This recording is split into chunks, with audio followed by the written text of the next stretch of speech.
Hello students, प्रकाश tutorial के YouTube channel में आपका एक बार फिर से स्वागत है। आज हम लोग magnetic effect of current chapter का लास्ट टॉपिक साइक्लोट्रॉन पढ़ेंगे।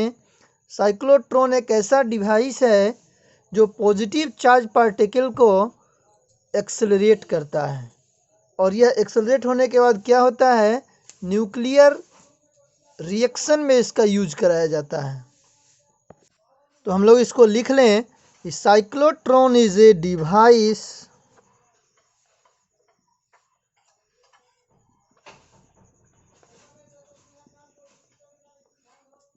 which is used to accelerate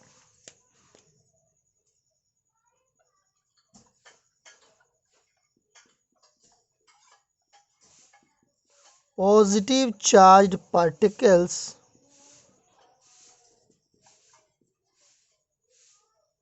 as protons,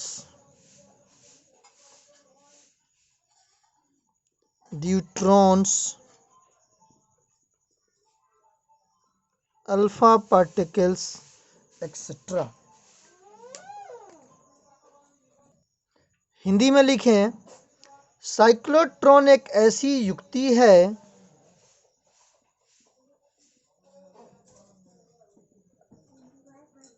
cyclotron एक ऐसी युक्ति है जो धनावेशित कणों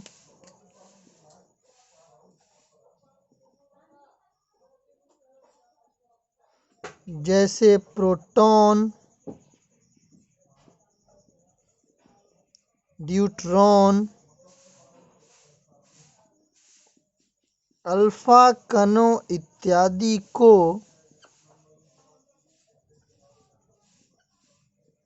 त्वरित करने में उपयोग की जाती है। जितने भी पॉजिटिव पार्टिकल्स हैं उनको एक्सेलरेट करने वाले डिवाइस का नाम है साइक्लोट्रॉन। इसी का कंस्ट्रक्शन, प्रिंसिपल और वर्किंग हम लोगों को पूछा जाता है। साइक्लोट्रॉन की रचना, सिद्धांत एवं कार्यविधि को समझाएं। तो पहले हम तो ये जान गए कि साइक्लोट्रॉन क्या है, इसको लिख लें सब लोग कॉपी में। और अब हम लोग लिखेंगे साइक्लोट्रॉन का कंस्ट्रक्शन, प्रिंसिपल और वर्किंग। सबसे पहले लिखें कंस्ट्रक्शन।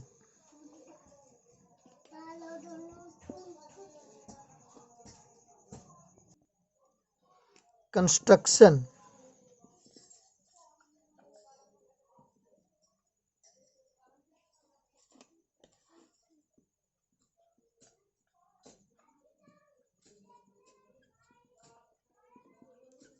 रचना।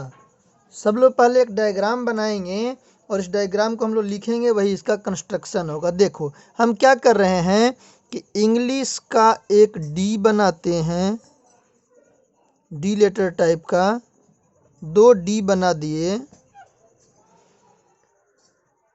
डी शेप का हम लोग बना दिए, और इस दोनों के बीच में थोड़ा सा गैपिंग दे दिए, और इसको हम लोग ऐसा कर दिए।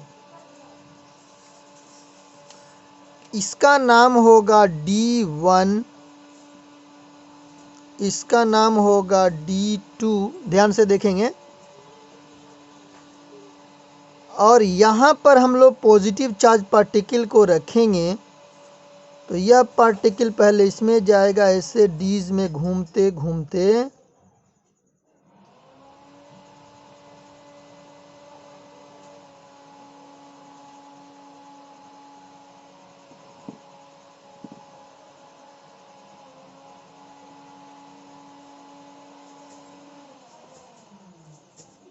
ये टारगेट है,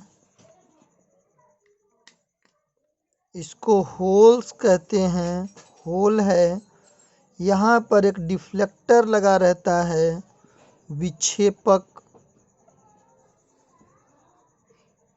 और इसे यूनिफॉर्म मैग्नेटिक फील्ड में रखा जाता है। तो ये जो हम बना रहे हैं ये यूनिफॉर्म मैग्नेटिक फील्ड को डिनोट करता है। किसी भी टाइप के मैग्नेट के बीच में इसको रखा जाता है। हम चित्र में मैग्नेट को नहीं दर्शा रहे हैं।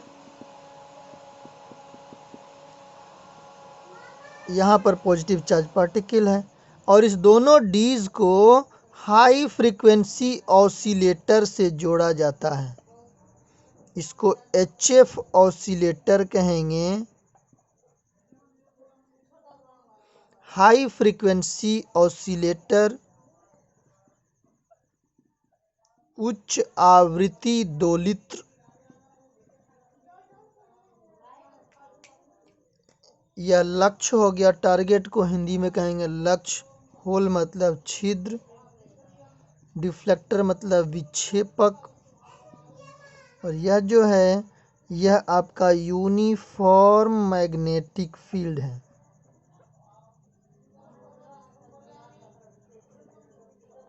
समरूप चुंबकीय क्षेत्र।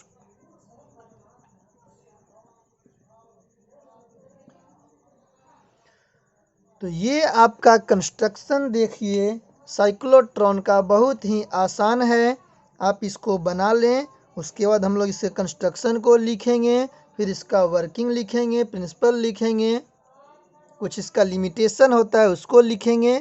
तो डायग्राम में अगर किसी को दिक्कत है तो डायग्राम को पहले पॉज कर लें और ठीक से समझें। हम एक बार फिर से समझा देते हैं। दो डी शेप का मेटल का हम लोग खोखला हॉलो मेटालिक कंडक्टर लेते हैं।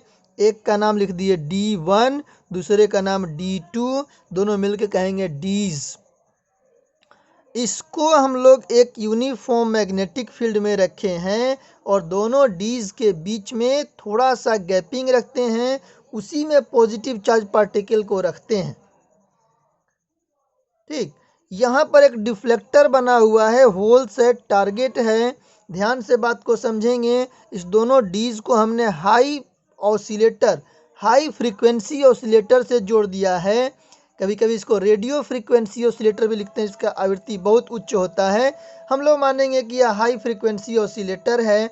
इसका काम क्या है कि यह बहुत जल्दी जल्दी अपने साइकिल को कंप्लीट करेगा, AC प्रोवाइड करेगा।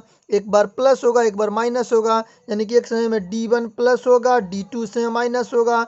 जब D1 माइनस होगा तो D2 प्लस हो जाएगा, बहुत जल्दी जल्दी होगा। इसका वर्किंग हम लोग देखेंगे कैसे होगा, समझ भी ले उसके बाद लिखेंगे। जैसे देखो यहाँ पर पॉजिटिव चार्ज पार्टिकल रखे हैं ना, जैसे इसको ऑसिलेटर से जोड़ेंगे तो D1 हो जाएगा निगेटिव और उस समय D2 हो जाएगा पॉजिटिव। यह पार्टिकल D1 में प्रवेश करेगा और सर्कुलर पाथ पर घूमेगा। जैसे ही ये इसमें घूमते रहेगा कि यह D2 हो जाएगा निगेटिव, D1 हो जाएगा पॉजिटिव, तुरंत यह पार्टिकल इसमें आएगा, अधिक स्पीड से आएगा, फिर अपना आधा चक्कर पूरा करेगा, फिर यहाँ पर माइनस हो जाएगा, प्लस हो जाएगा। यह घूमते रहेगा, इसी में घूमते रहेगा, तब तक घूमते रहेगा जब तक यह रिक्वायर्ड और एक्सेलरेशन गेन नहीं कर ले। जब इसका एक्सेलरेशन जितना चाहिए उतना प्राप्त हो जाता है तो यह डीज से बाहर निकल जाता है, डिफ्लेक्टर से टकराता है और होल्स से होते हुए टारगेट को चला जाता है। यही बात हम लोगों को लिखना है। बहुत आसान कॉन्सेप्ट है। ऊपर में सब लोग हेडिंग दें साइक्लोट्रॉन और यह डायग्राम बना लें। और हम इस डायग्राम को ही मिटाएंगे क्योंकि मेरे पास बोर्ड बहुत छोटा है। हम इसको अभी लिखेंगे इस पर। डायग्राम को पहले आप लोग बना लें, अपने सामने डायग्राम को रखें और समझते हुए लिखें। मिटा दें इसको।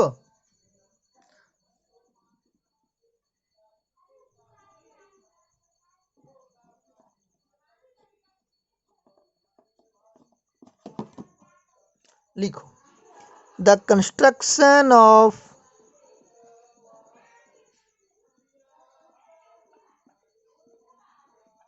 a cyclotron is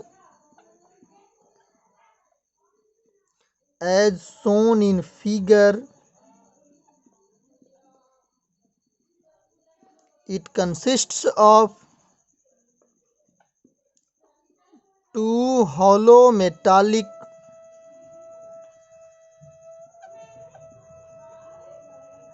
D-shaped conductor separated by a small gap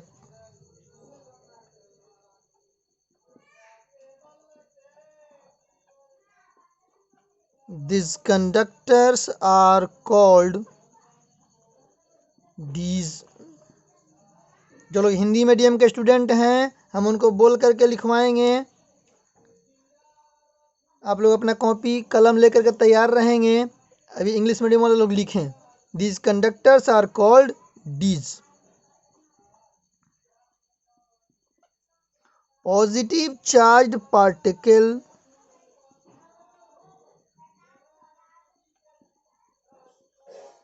is kept in gap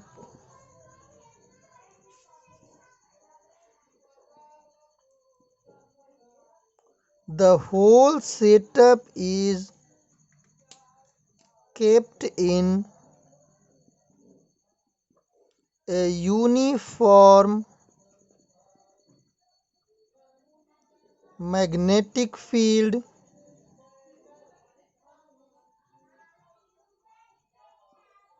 These are connected to a high frequency oscillator।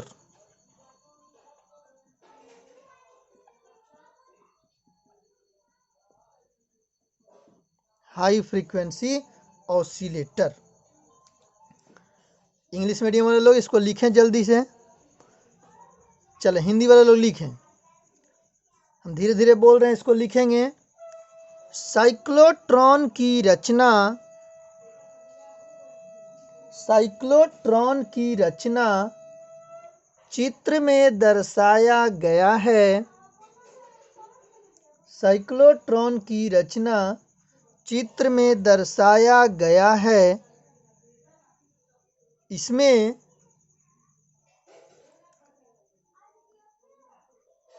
D आकृति के, ऐसा डी इंग्लिश का डी लिख दीजिएगा, डी आकृति के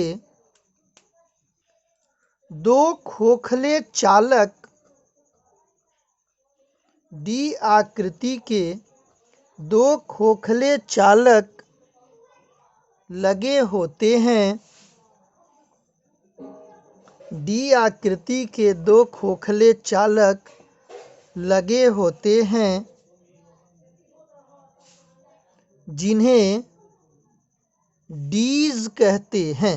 DEES लिखें या डीज ऐसे लिख दें, जिन्हें डीज कहते हैं।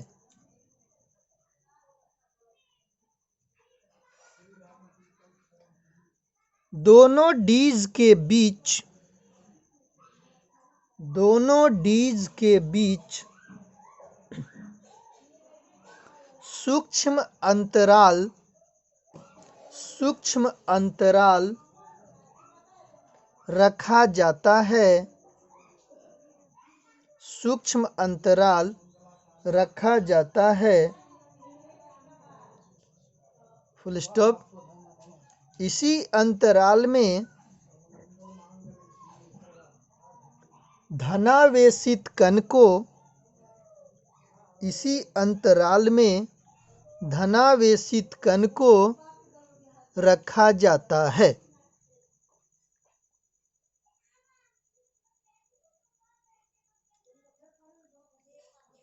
दोनों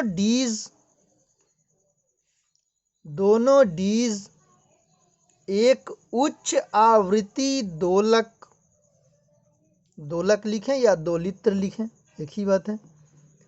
दोनों डीज एक उच्च आवृत्ति दोलक से जुड़े होते हैं।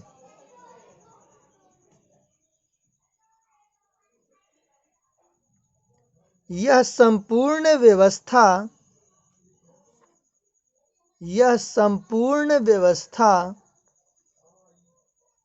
एक समरूप चुंबकीय क्षेत्र,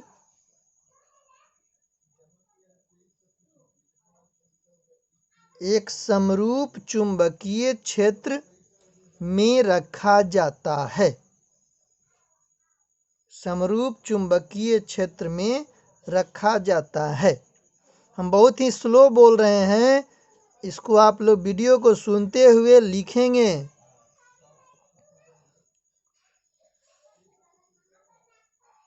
मिटा दें।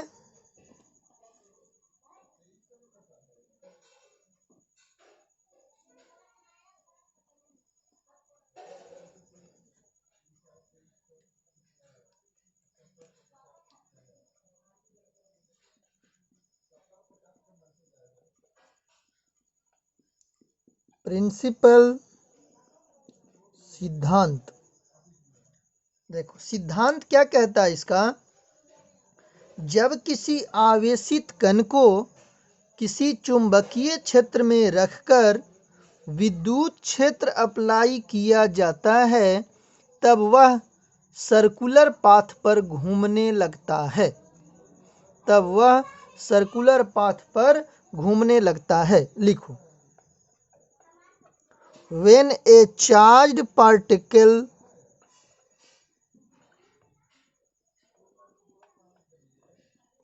is kept in a magnetic field,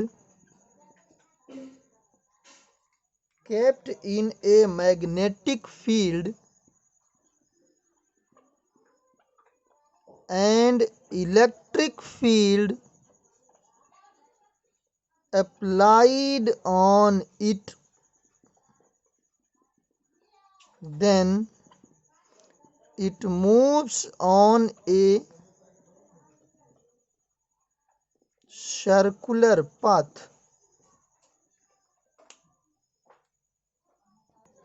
Hindi में लिखें, जब किसी आवेशित कण को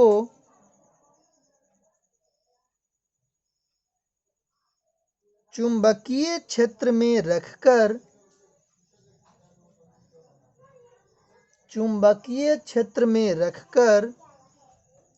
इस पर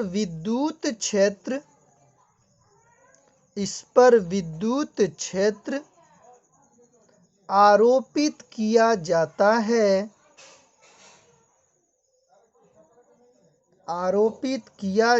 है तब यह वृत्ताकार पथ पर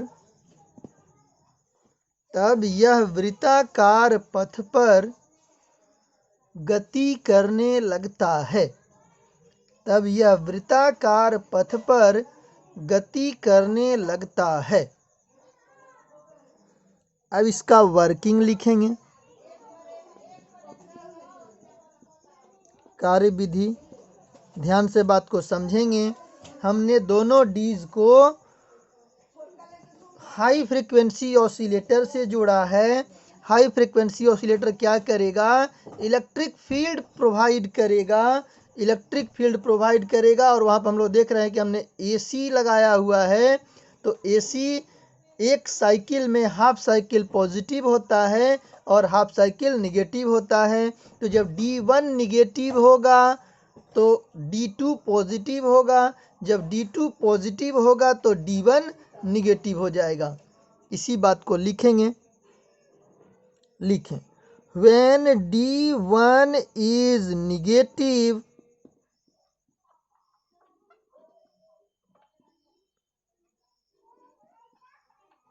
D2 will positive।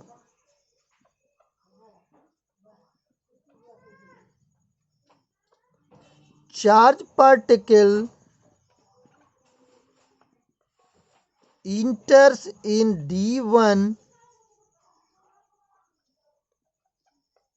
and moves on a semicircular path।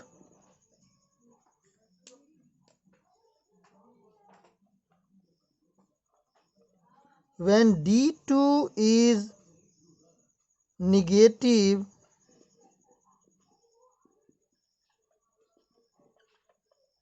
D1 becomes positive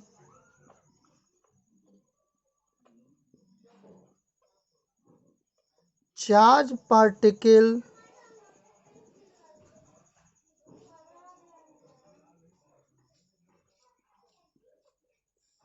escapes the D1 and enter in D2 and follow semicircular path.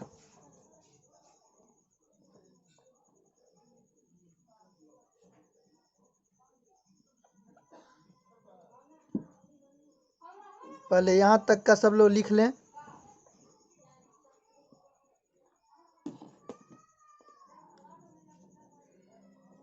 Follow semicircular path.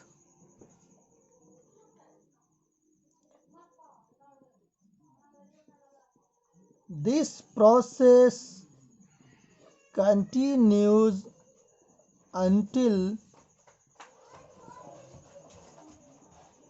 the charged particle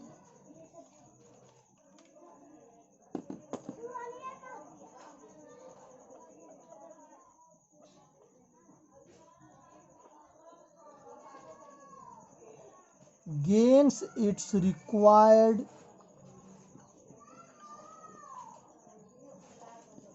acceleration.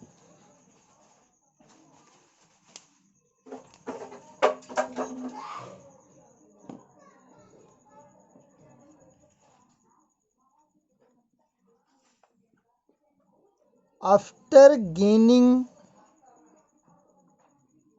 required acceleration, charged particle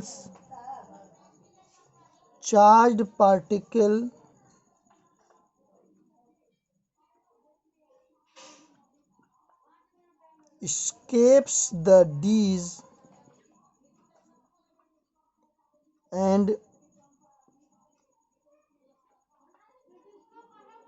meet the target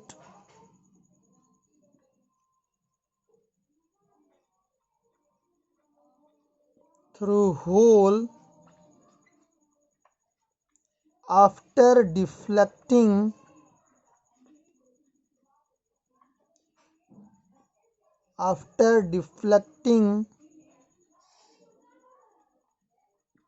through deflector.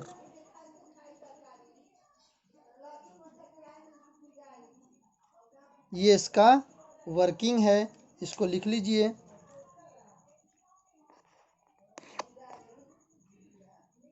Screenshot इसका ले लीजिए 2 बार में और लिखिए इसको। आसान concept है, आपको समझाए थे। हिंदी लोग लिखें। कार्य विधि: जब D1 ऋणात्मक होता है,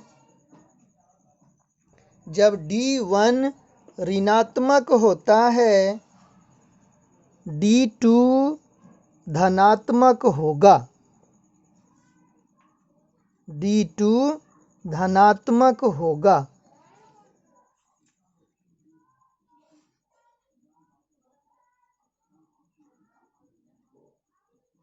धनावेशित कण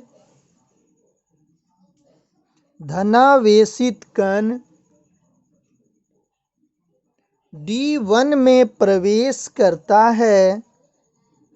धनावेशित कण D1 में प्रवेश करता है तथा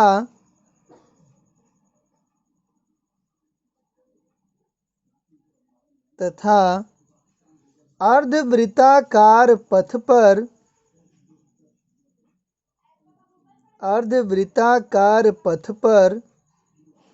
घूमने लगता है।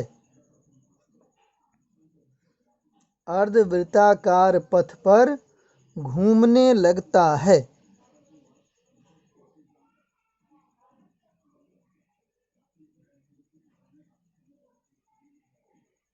पैराग्राफ चेंज कीजिए। जब D2 ऋणात्मक होता है, जब D2 ऋणात्मक होता है, D1 धनात्मक बन जाता है। जब D2 ऋणात्मक होता है, D1 धनात्मक बन जाता है। धनावेशित कण धनावेशित कण D1 से निकलकर धनावेशित कण D1 से निकलकर D2 में प्रवेश करता है।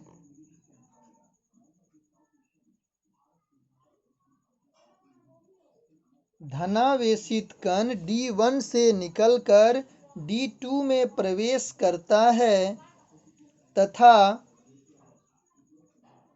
अर्धवृत्ताकार पथ पर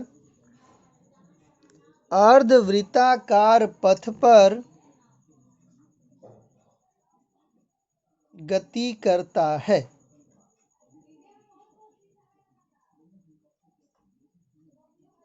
यह प्रक्रिया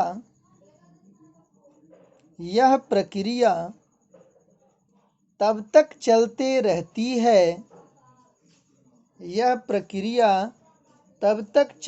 रहती है जब तक धनावेशित कण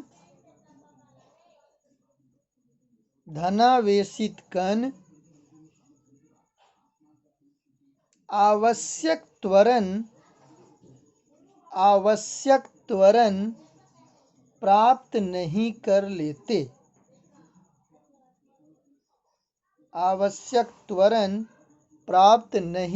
लेते।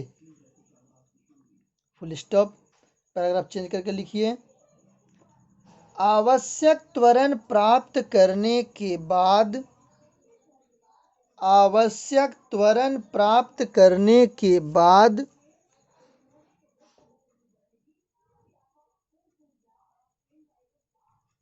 धनावेशित कण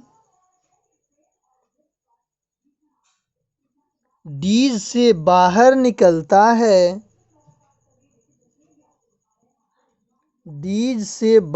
निकलता है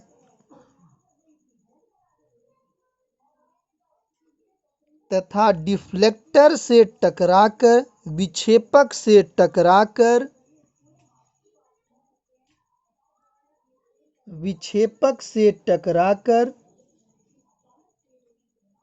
छिद्र से होते हुए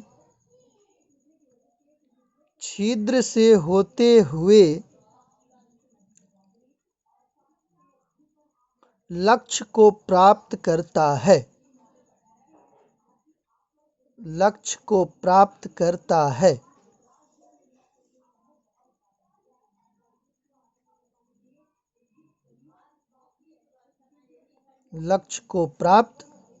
है। मिटा देते हैं इसको। अब आपको कुछ फॉर्मूला इसमें आएगा। जब हम आपको पढ़ा रहे थे कि कोई भी आवेशित कण वृत्ताकार पथ पर अगर घूमता है तब उसका वृत्ताकार पथ की त्रिज्या आपको याद होगा, पाथ ऑफ चार्ज पार्टिकल या ट्रेजेक्ट्री ऑफ पढ़ाए थे, ट्रेजेक्ट्री। वही सारा फॉर्मूला साइक्लोट्रॉन में भी लगेगा। आपके पास क्या फॉर्मूला था? R बराबर mv/qb फॉर्मूला आया था ना जी। कैसे आया था? दो फोर्स लग रहा था, एक फोर्स था QVB, एक फोर्स था mv²/r। नहीं तो यहाँ से R बराबर, देखो एक भी से भी कट गया, R बराबर क्या हो जाता था? mv/qb। ये फार्मूला था हमारे पास। उस फार्मूला को एक बार फिर से आप लोग देख लेंगे। फिर टाइम पीरियड का भी फार्मूला बताए थे। T बराबर 2πr/v, 2πr/v। इसी में R का वैल्यू पुट करेंगे तो T बराबर आ जाता है 2πm/qb। देख लीजिएगा, ये फार्मूला आया था। T बराबर 2πm/qb। फिर यहाँ पर frequency nu is equal to qb/2πm, qb/2πm। तो ये तीनों फार्मूला साइक्लोट्रॉन का आवर्तकाल, आवृत्ति, पथ की त्रिज्या, साइक्लोट्रॉन में डीज की त्रिज्या, यह फार्मूला तीनों आप याद रखेंगे। इस पर न्यूमेरिकल पूछा जाता है। एक लास्ट इसमें आपको बात बता देते हैं, limitations of cyclotron. limitations of cyclotron.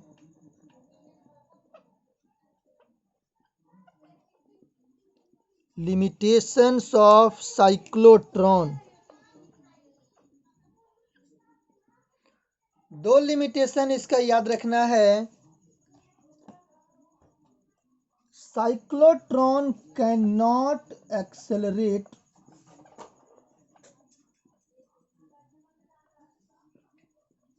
Electrons. Cyclotron electron को त्वरित नहीं कर पाता है. साइक्लोट्रॉन इलेक्ट्रॉन को त्वरित नहीं कर पाता है. क्यों?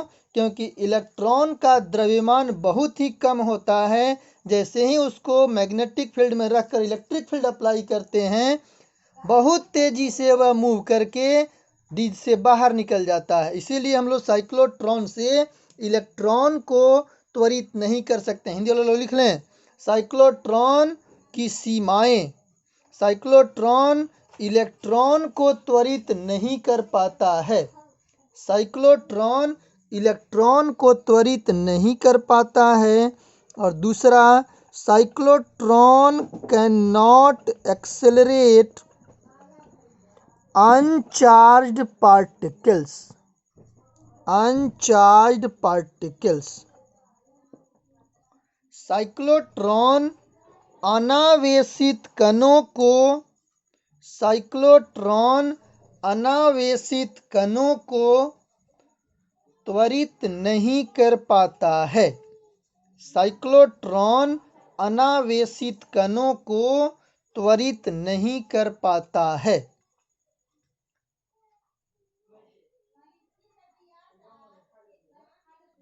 आज के क्लास में यहीं तक हम लोग पढ़ेंगे.